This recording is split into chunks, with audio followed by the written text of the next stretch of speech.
हर वो कलेश विकार।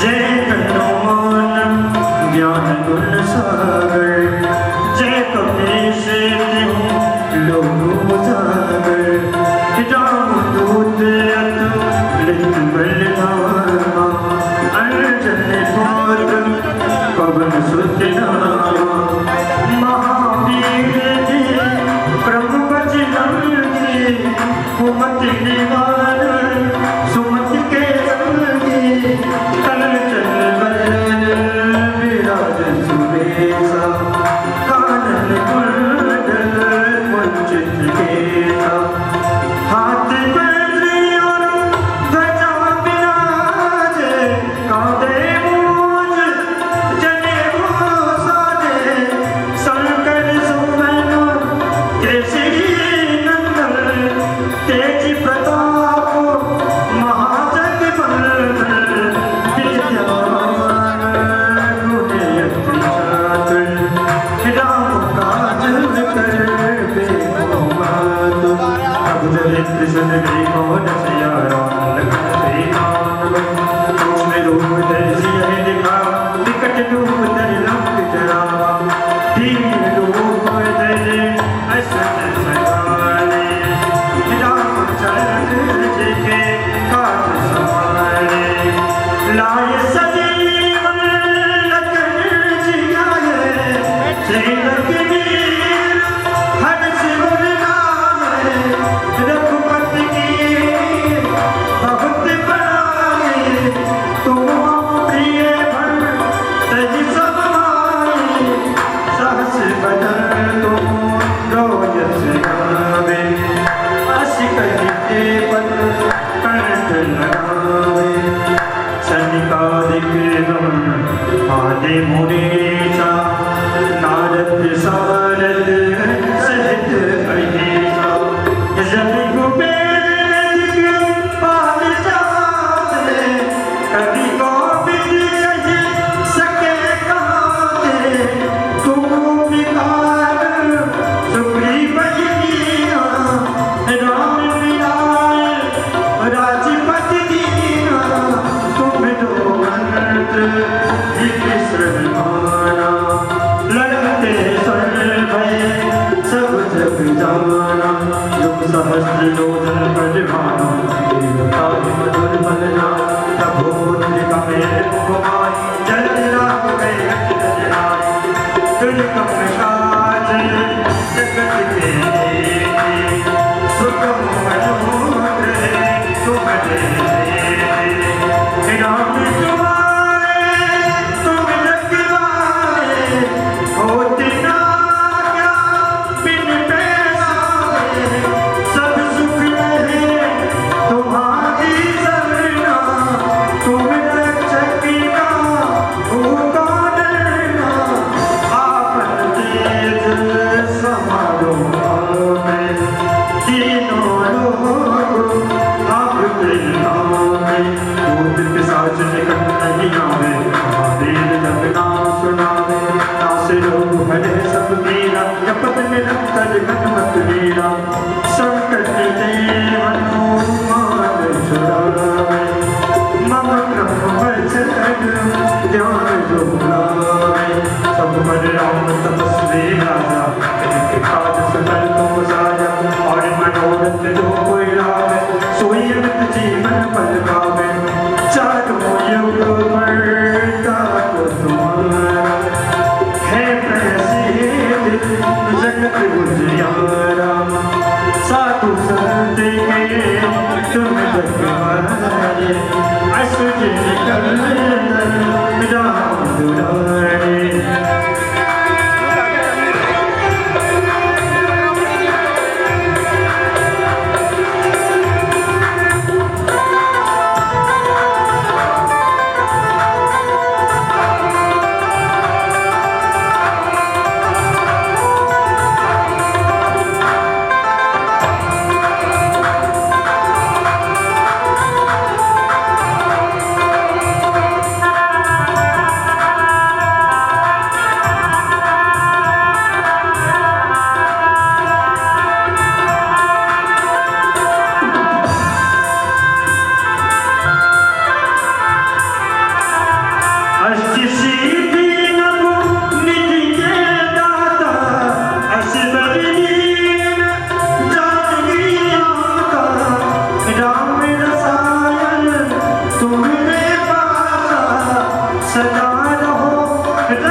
बोलिए शाबाजो, आइए यहाँ आपके लिए झूला तैयार है।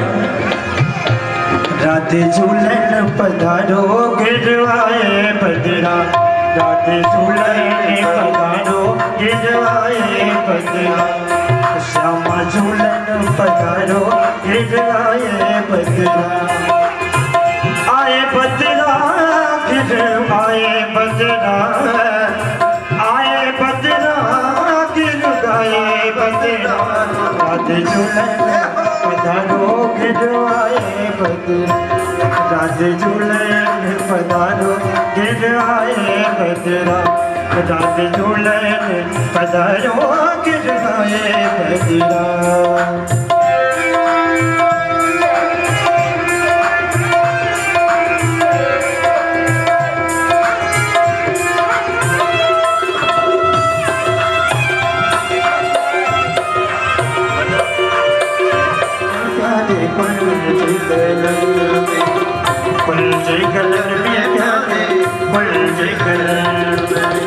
आई सखी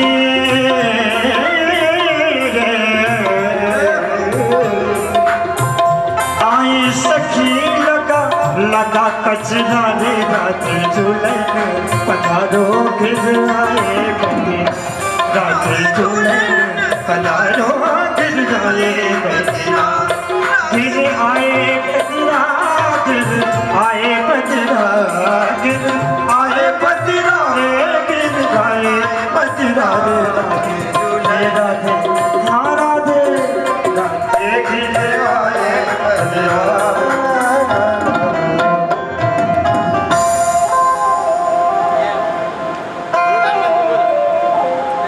दो दो नगरिया गगरिया, दो दो नगरिया गगरिया रे, राधा रानी लग से है तो को नजरिया,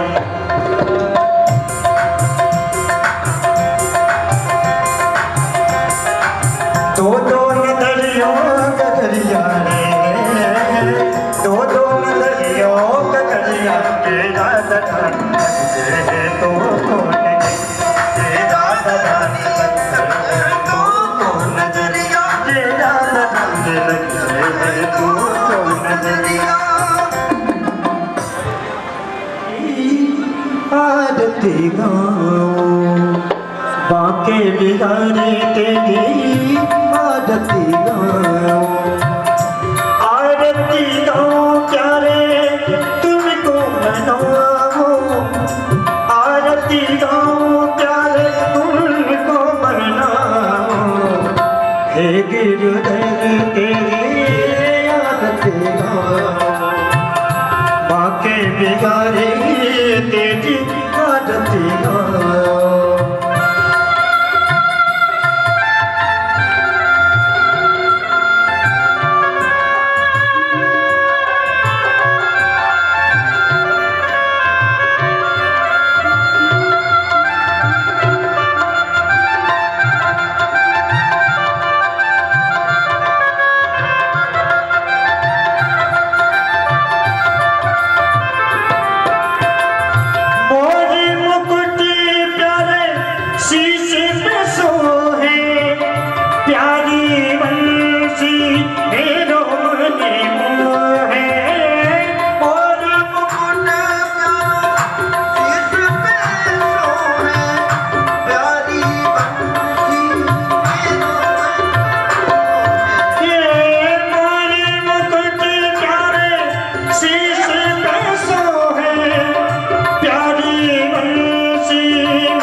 छवि में तो बन बन जाओ, छवि में तो बन बन जाओ, बाके बिगाने के स्वागत गाओ, बाके बिहारी तेरी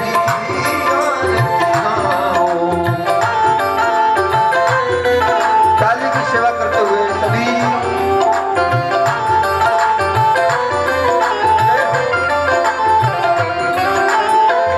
चरणों से निकली गंगा प्यारी,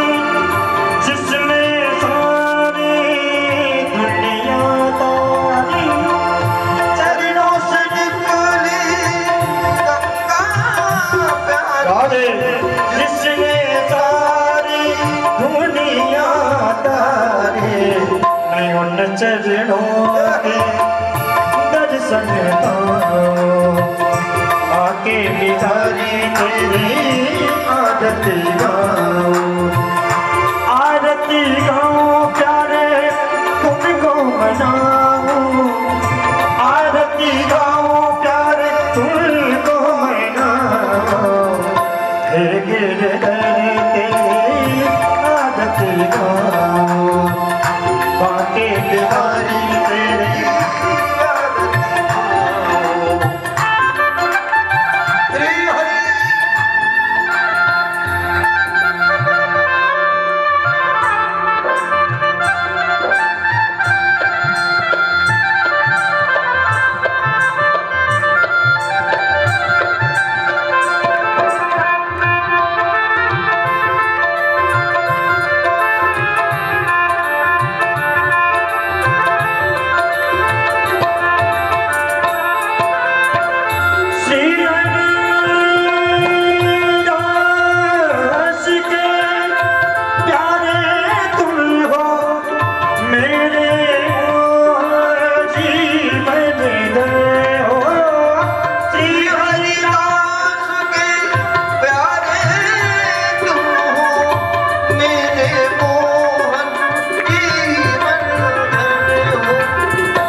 श्रीमद्भागवत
माँ भवानी की इस पावन गोदी में बैठकर श्रीमद् भागवत सप्ताह ज्ञान यज्ञ के सत्संग विलास सुप्रथम अखंड कोटि ब्रह्मांड में कारण करना वर्णालय भक्त वाचा करते लोक में श्रीराम श्री ठाकुर जी को स्वरूप को हृदय में धारण करके उन्हीं के साक्षात श्री भगवान स्वरूप को प्रणाम करती हूँ। सूक्ष्म उपस्थित विदेवगण शिखित पुत्र गणों को भागवत प्रणाम करती हूँ। वेद पाठी विद्वान ब्रह्म समाज को हृदय से प्रणाम करती हूँ। भगवान की पावन कथा को श्रवण करने पधारे हमारे सभी देव स्वरूप श्रीता सचिन सीता सावित्री माता सीता के आदर्शों को अपने जीवन में धारण करने वाले शक्ति स्वरूप माताएं हैं एवं इस कार्यक्रम की आयोजन समिति के सभी भाइयों को मेरे हृदय से धन्यवाद देती हूँ, स्वागत करती हूँ।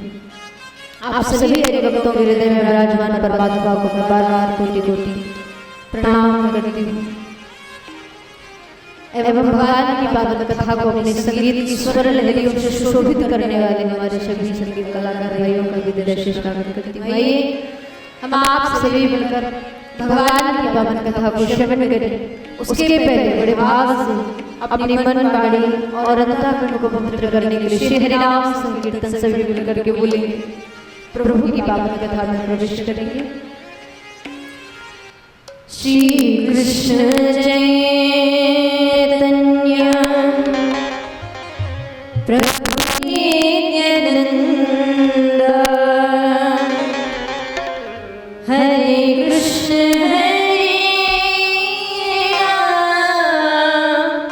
श्री राधे गोविंद श्री कृष्ण चैतन्य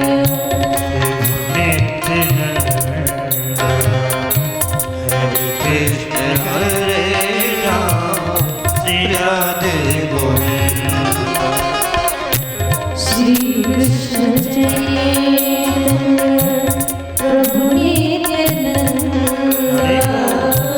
हरे कृष्ण हरे गोविंद श्री कृष्ण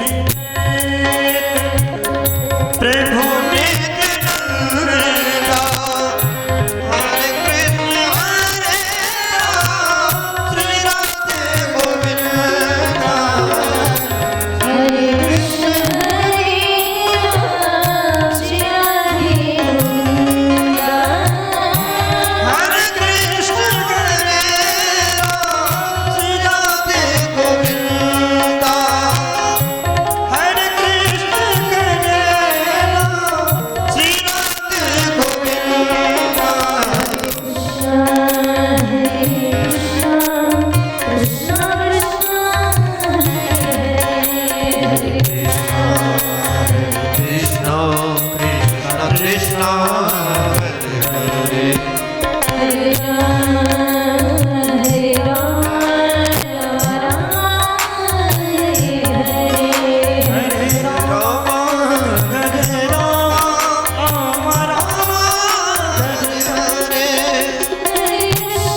श्रीमद् भागवत महापुराण की जय हो।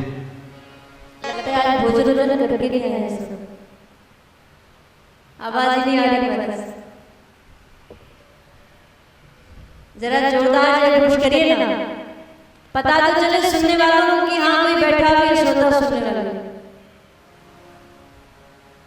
बोले बाकी हरिनाम की जय, श्रीमद् भागवत महापुराण की जय।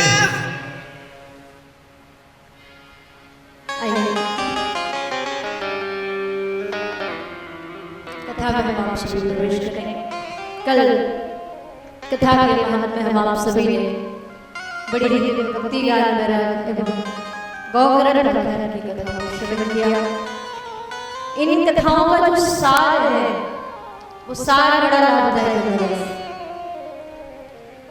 कथा तो सुनिए लेकिन कथा को पकड़ने के पहले उसके सार को पकड़ लीजिएगा।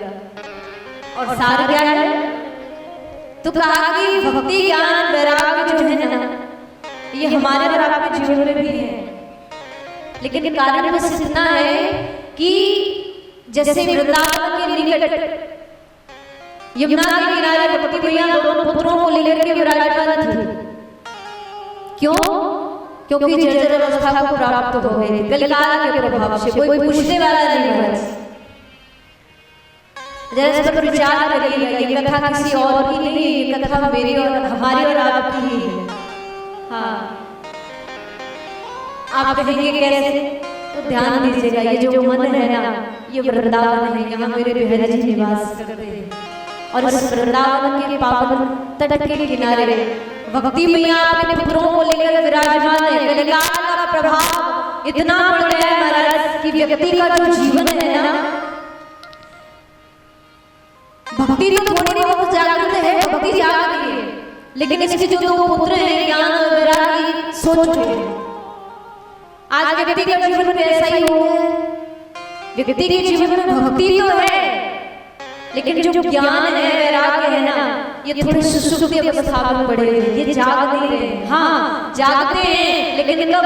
तो कहा कि जब हम गीता का श्रवण करते हैं, रामायण कथा श्रवण करते हैं, संतों का सत्संग करते हैं, तब हमारा ज्ञान जाग जाता है।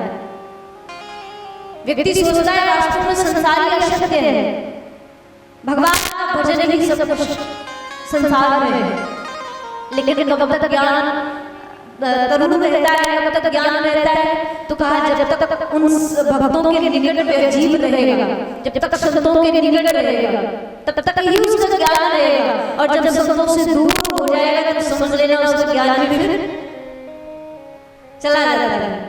अब यही प्रमाण हम कथा से ले सकते हैं। हम जब तक कथा में रहेंगे, कथा में जो भी बात सुनेंगे जो हमारे हृदय पर लगेगी, नहीं ये संसार असत्य है, भगवान का नाम ही व्यक्ति के जीवन का कल्याण कर सकता है। ये ज्ञान कथा में जब तक रहोगे तब तक ज्ञान रहेगा, लेकिन कथा पंडाल से बाहर जाओगे तो ज्ञान चला जाता है ना। और जब ज्ञान हमारा जाता है तो वैराग्य भी हो जाता है। अब तो मैं भी घर बार छोड़ कर भगवान का भजन करूंगा, मुझे भी घर में नहीं रहना। लेकिन संसार में जाने के बाद पुनः वही माया के चक्कर में जीव फंस जाता है। कारण यही है कि जब तक हम भागवत महापुराण का सहारा नहीं लेंगे तब तक हमारा ज्ञान और वैराग्य भी तरुण हो ही नहीं सकता। नारद जी महाराज ने कितना प्रयास नहीं किया, गीता का पाठ किया, वेदों के मंत्र उच्चारण किए, लेकिन कुछ हुआ? ज्ञान जागा, वैराग्य जागा, लेकिन पुनः सुसुप्ति अवस्था को प्राप्त हो गए। तो कहने का तात्पर्य अंत में नारद जी महाराज को भी भागवत की शरण में ही लाना पड़ा ज्ञान वैराग्य को। और जब भागवत मैया की शरण में आए और भागवत जी का सानिध्य पाकर के भक्ति के दोनों पुत्रों का कल्याण हुआ। ये भागवत महापुराण की महिमा है। तो अगर भक्ति ज्ञान वैराग्य को जागृत करना है ना महाराज, तो भागवत जी की शरण में आना ही पड़ेगा। भगवान की इस कथा को सुनकर के प्रेत योनि से जीव मुक्ति प्राप्त कर लेता है, ये सत्य है। लेकिन ध्यान दीजिएगा, जीवन को ऐसा बनाइए कि कभी कुछ संस्कारों में लिप्त हो ही ना पाए। आज संस्कार ही देखने को समाज में मिलते ही नहीं। जहां भी देखो लोगों ने स्वेच्छा से जीवन यापन करना हर व्यक्ति चाहता है, लेकिन ध्यान दीजिएगा, अगर जीवन का सुख प्राप्त करना चाहते हो, जीवन का सच्चा आनंद प्राप्त करना चाहते हो ना, तो विदेशी सभ्यता को छोड़कर के वैदिक परंपरा के अनुसार अपने जीवन को जीना प्रारंभ कर दीजिए। आज हमारे समाज में देखने को मिलता है हर चीज आज नकल की जा रही है, और नकल कहाँ की कर रहे हैं? हाँ, विदेश में क्या हो रहा है, विदेश के लोग क्या कर रहे हैं, ये जो फैशन का दौर है हमारे समाज में फैल गया है ना, आज परिवेश में जो दिखाई देता है ये पहले नहीं था। हाँ, लेकिन आज फैशन का भूत ऐसा चढ़ गया है लोगों को कि मरा जाता ही। क्या हमारे शास्त्रों ने कहा है, क्या हमारे पुराणों ने कहा है, क्या हमारे विद्वानों ने कहा है, इस बात पर कोई गौर करना चाहता ही नहीं। समाज में क्या है, हर व्यक्ति करना चाहता है, लेकिन ध्यान दीजिएगा, जब तक जीवन का आनंद आप प्राप्त कर ही नहीं सकते जब तक आप पुराणों की शरण में आएंगे।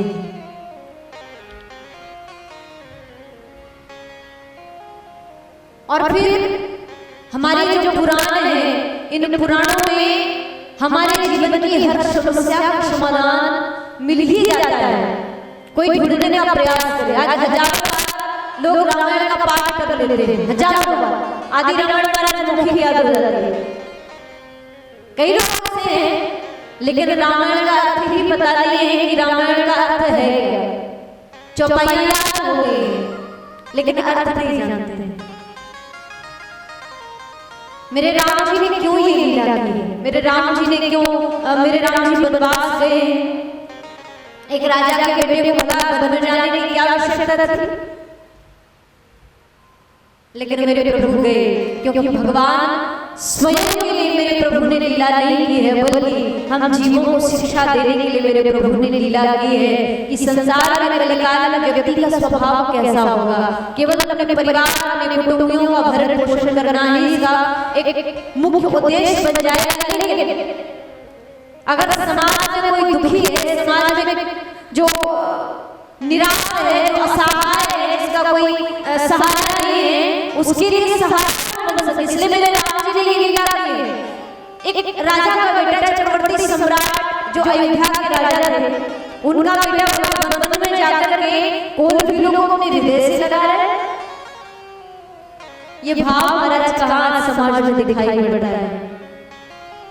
तो मेरे राम जी ने केवल जीवों को सिखाने के लिए लीला की है। तो प्रयास करिएगा कि वैदिक परंपरा के अनुसार जो हमारे सनातन धर्म में, हमारी संस्कृति में जो मर्यादाएं, जो आदर्श बनाए गए हैं ना, इन आदर्शों पर चल करके हम अपने जीवन का कल्याण कर पाए। और अगर ऐसा नहीं कर पा रहे हैं तो जीवन दुखों से भरा रहेगा, कभी जीवन का आनंद आपको प्राप्त होगा ही नहीं, कितना भी भटकते रहे, कभी नहीं। संस्कार दीजिएगा अपनी संतानों को, संस्कार वाला अपना जीवन बनाइएगा। और जब आपका जीवन संस्कारों से भरा होगा ना, तो आपकी संतानें आपके घर में राम और कृष्ण ही अवतार लेकर के आएंगे, ना कि धुंधकारी। आज माँ बाप कहते हैं ना, हमारा बच्चा हमारी सुनता नहीं है, हमारी बात नहीं मानता। अगर आज के परिवेश में लोग जो बच्चों को दोषिया करते हैं ना, अगर कोई बच्चा चोर चुनकर निकल भी गया ना, जुआ खेलने वाला जुआरी निकल गया, चोरी करने वाला चोर निकल गया, तो ध्यान दीजिए इसमें 80% इसके दोषी माँ बाप भी होते हैं। बच्चों को दोष नहीं देना चाहिए, क्योंकि माँ बाप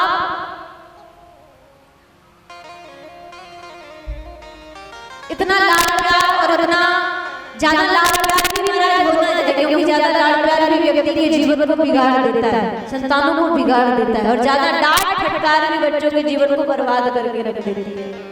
इसलिए करना क्या है, धुंधली ने क्या किया, धुंधली ने धुंधकारी को जब भी धन मांगा सो दे दिया। अरे अपने ही तो बेटा है, एक ही तो बेटा है, सब कुछ इसी का है, किसको देना है, ले जाने दो। और महाराज जितना मांगे उतना ले जाए, हर बार माँ उठा करके दे दे। बच्चे को मांगने की आदत पड़ गई, और मांगते मांगते जब एक दिन माँ ने नहीं दिया तो माँ को उल्टा मारने के लिए तैयार हो। ये धुंधकारी होते हैं। और आज के परिवेश में भी अगर ऐसी संतानें देखने को मिले ना, तो समझ लेना वो किसी धुंधकारी से कम है ही, वो धुंधकारी है।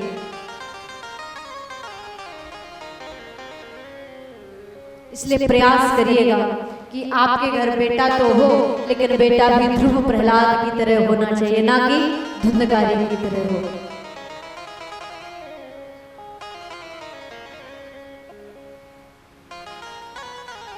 बड़ा प्यारा वर्णन महात्मा में किया।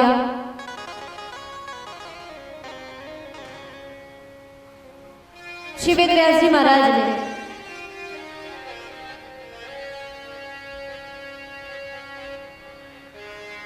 बड़ी प्यारी कथा का वर्णन किया। जब प्रथम स्कंद में प्रवेश कराया तो बड़ा ही दिव्य श्लोक लिखा, और उस श्लोक में किसी देवता की स्तुति नहीं की गई है, बल्कि शब्द के रूप में परमात्मा की स्तुति करते, उस ब्रह्म की स्तुति करते हैं। बड़ा दिव्य श्लोक लिखा, जन्म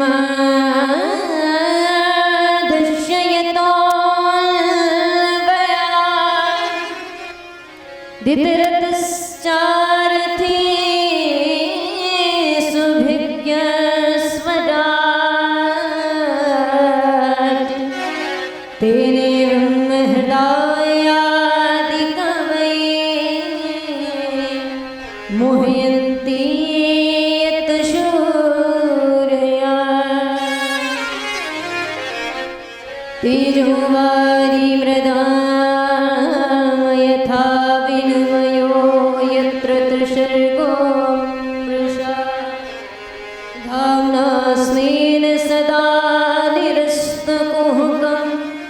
सत्यं परम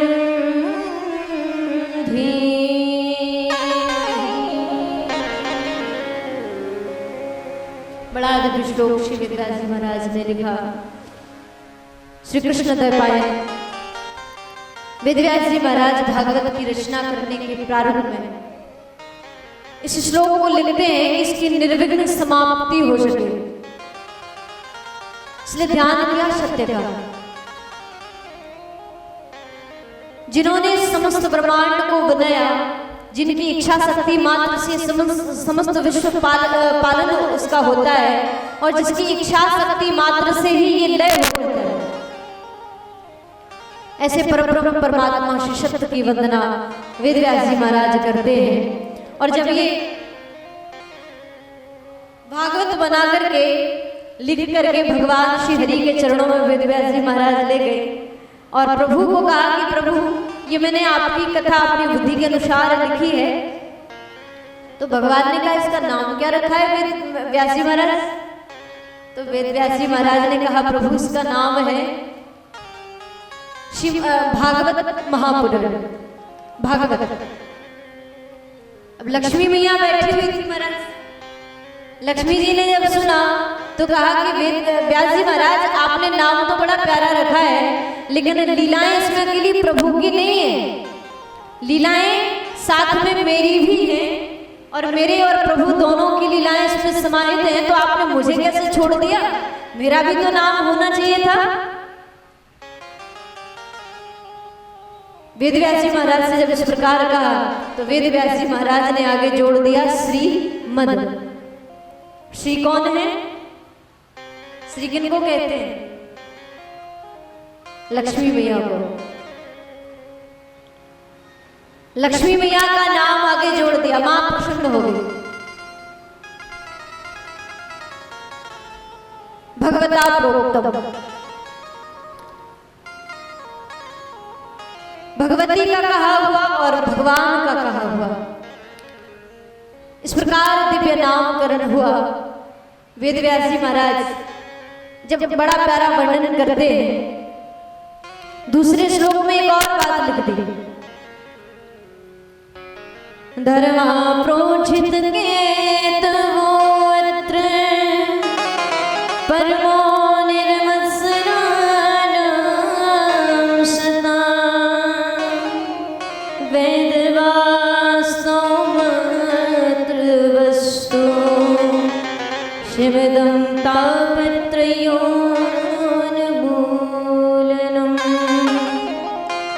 श्रीमद्भागवते महामुनिकृते किं वा परेजीश्वरा सद्योदवरोधते अत्र कृतभिसूरसोऽभिस्तक्षणा।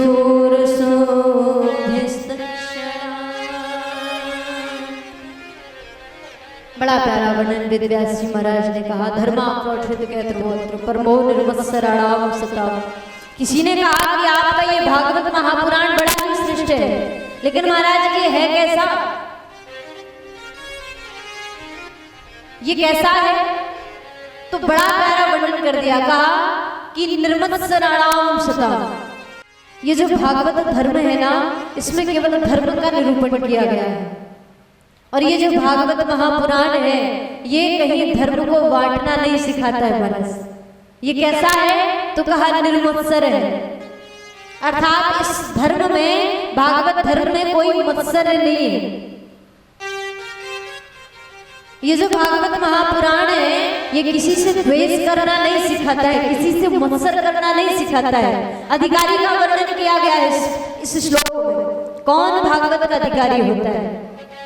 तो कहा कि जिसने अपने जीवन से मत्सर को निकाल करके फेंक दिया है, वो भागवत कथा का अधिकारी है।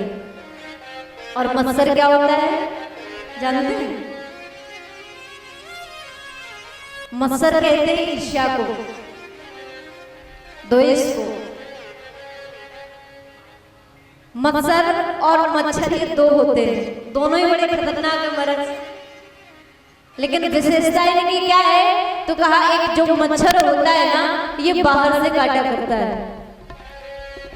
मच्छर बाहर से काटता है और मत्सर अंदर बैठ करके काटता है। लेकिन मच्छर अगर काटता है महाराज तो पट से लोगों से मार भी देते हैं। लेकिन मत्सर जब काटता है, जितना कष्ट मत्सर के काटने से होता है उतना मच्छर के काटने से नहीं होता। हाँ, मच्छर तो कुछ नहीं बिगाड़ेगा, लेकिन जो मत्सर है ना, ये आपका और जिससे आप मत्सर रख रहे हैं, जिससे आप द्वेष कर रहे हैं, आप दोनों का ही बिगाड़ करके चला जाएगा। मत्सर ऐसा है। प्रयास करिएगा कि मत्सर निकाल करके हम फेंक दें अपने जीवन से। और ये हमारा भागवत धर्म कभी भी मत्सर रखना सिखाता नहीं है। अदर और धर्मों में अगर आप देखेंगे, कई धर्म एक दूसरे का विरोध करने के लिए महाराज खड़े रहते हैं, लेकिन भागवत एक ऐसा धर्म है जो कभी किसी से विरोध करना नहीं सिखाता है, कभी किसी से लड़ना झगड़ना नहीं सिखाता। ये तो प्रेम से भरा हुआ है, इसमें तो केवल प्रेम है।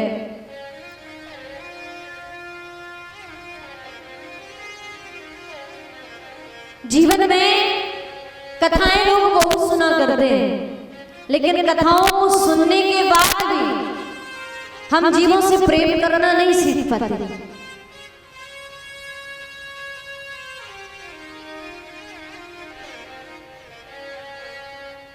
संसार में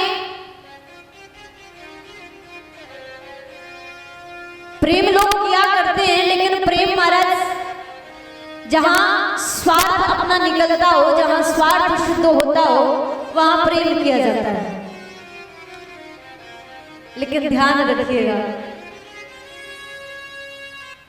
संसार में आप कितना भी प्रेम कर लेंगे, जीव बचपन से लेकर के महाराज बुढ़ापे तक अपने प्रेम पात्र बदलता रहता है।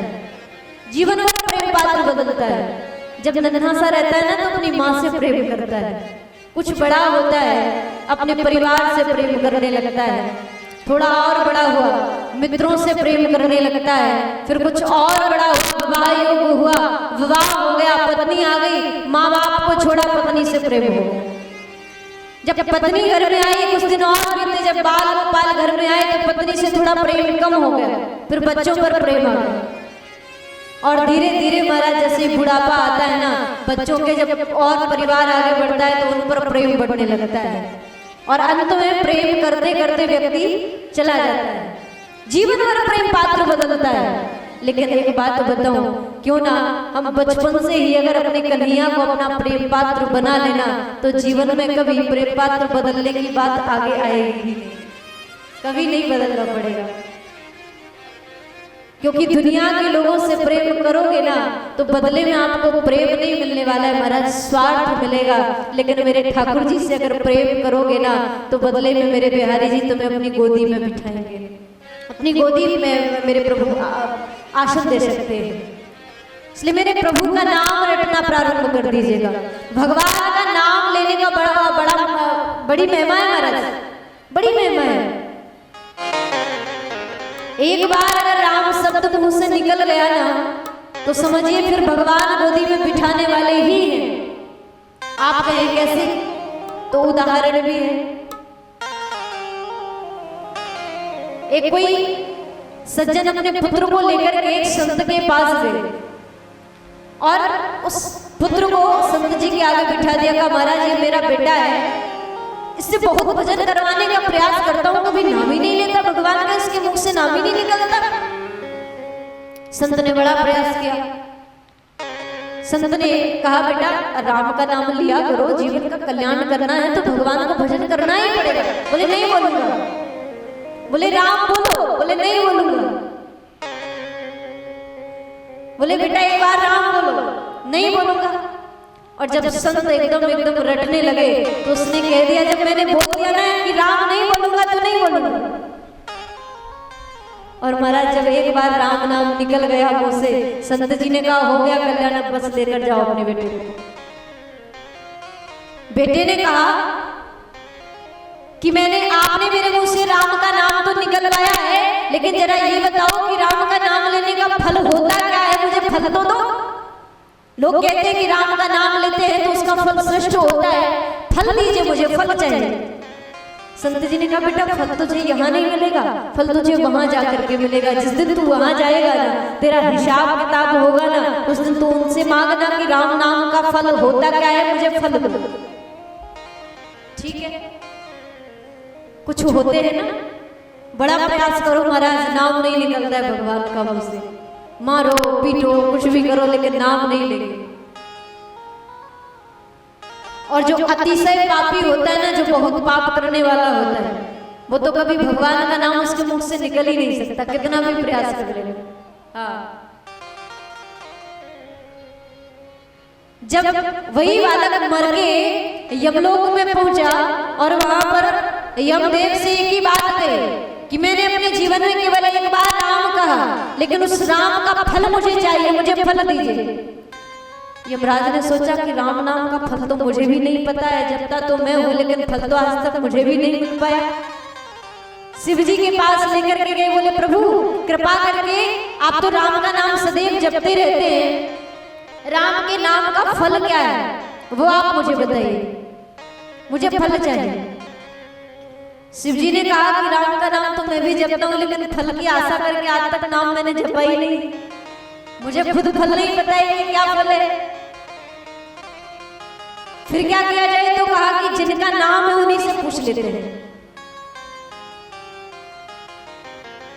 गए भगवान के श्री वैकुंठ में और जाकर के भगवान के आगे प्रार्थना करी और कहा कि प्रभु ये जो बालक है ना, इसने अपने जीवन में बहुत पाप किए, केवल एक बार कहने से नाम लिया है आपका, और अब कहता है कि एक बार राम बोला तो उसका फल मुझे दो।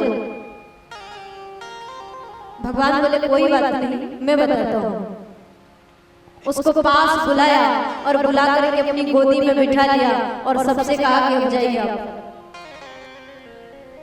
शिवजी खड़े, यमराज खड़े, सबने कहा कि प्रभु फल तो बताइए क्या है।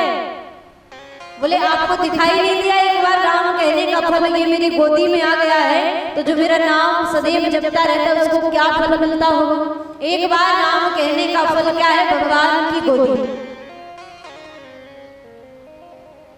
ये मेरे प्रभु के नाम की महिमा है। तो भगवान से प्रेम करके भगवान का नाम जपना प्रारंभ करिएगा। कथाओं को सुनकर के जीवों से हम प्रेम कर पाए। जो राम जी ने आदर्श हमारे भारतवर्ष में बनाया है, उस आदर्श को हम निभा पाए, ऐसा प्रयास हमें करना है। व्यक्ति के जीवन में जब बहुत दुख आते हैं तो व्यक्ति घबरा कर भगवान को ही गालियां देने लगता है। मेरे साथ भगवान ने अच्छा नहीं किया है, मेरे साथ प्रभु ने ठीक नहीं किया है। लेकिन ध्यान दीजिएगा, मेरा कृष्ण ना कभी किसी के साथ बुरा करता ही नहीं है। ये व्यक्ति का, ये जीव की बुद्धि है, जहां तक ये विचार कर ले, ये सुख दुख जो प्राप्त होते ना अपने कर्म के अनुसार प्राप्त होते बने। लेकिन मेरे प्रभु को दोष मत देना। मेरे प्रभु तो तुम्हारे कल्याण, अगर दुख भी देते हैं तुम्हारे कल्याण के लिए ही देते हैं। इसलिए दुख में भी घबराना मत, बस उसका नाम जपते रहना। भक्त तो सदैव यही गाते रहते हैं, क्यों घबराऊं मैं, मेरा तो श्याम से नाता है। क्यों घबराऊं मेरा तो श्याम से नाता है। क्यों घबराऊं मैं, मेरा तो श्याम से नाता है। क्यों घबराऊं मैं, मेरा तो श्याम से नाता है। मेरी ये जीवन गाड़ी, मेरी ये जीवन गाड़ी श्याम चलाता है। क्यों घबराऊं मेरा तो श्याम से नाता है।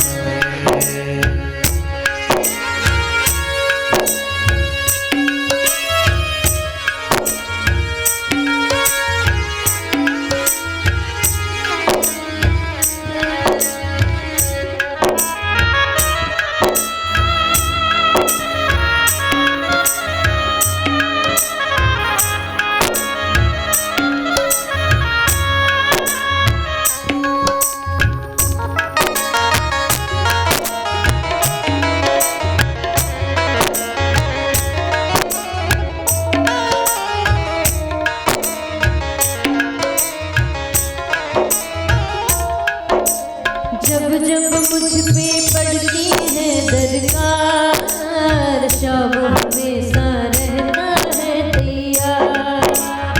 जब जब मुझ पे पड़ती है दरकार, श्याम हमेशा रहता है तैयार।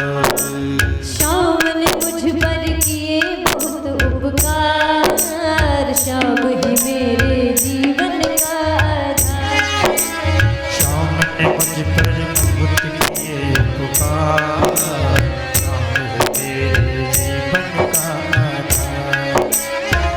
हरदम ये मुझ पर अपना, हरदम ये मुझ पर अपना, हरदम ये मुझ पर अपना, हरदम ये मुझ पर अपना प्यार लुटाता है।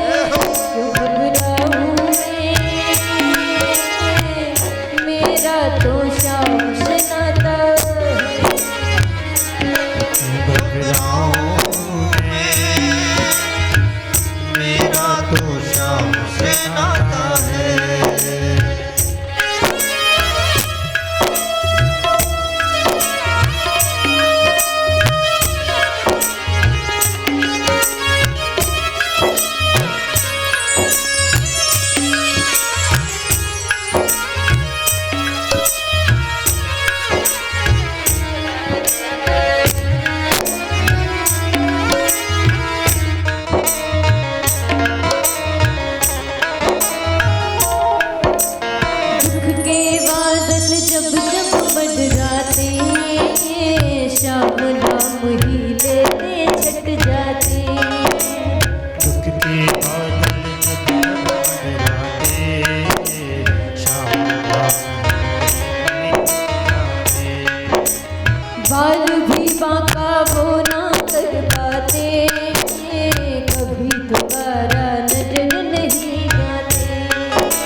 मन में आता श्याम व्यवस्था कर देता तत्काल। बड़ा दयालु है ये नंद का लाल, सब कुछ दे देता है ये तत्काल। बड़ा दयालु है ये नंदलाल, सब कुछ देता तत्काल। भक्ति का रिश्ता ये, भक्ति का रिश्ता है, भक्ति का रिश्ता ये, भक्ति का रिश्ता है। क्या खूब निभाता है, क्यों घबराऊं मैं, मेरा तो श्याम से नाता है। घबराऊं मैं, मेरा तो श्याम से नाता है। किस किस का संबंध है मेरे ठाकुर जी से, जरा गाइए। क्यों घबराऊं मैं, मेरा तो श्याम से नाता है, गाइए। क्यों घबराऊं मैं,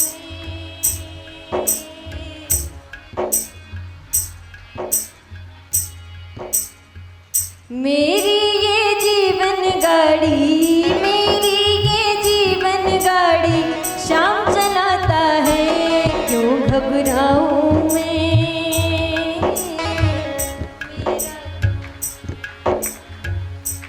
क्यों घबराऊं मैं, मेरा तो श्याम से नाता है। घबरा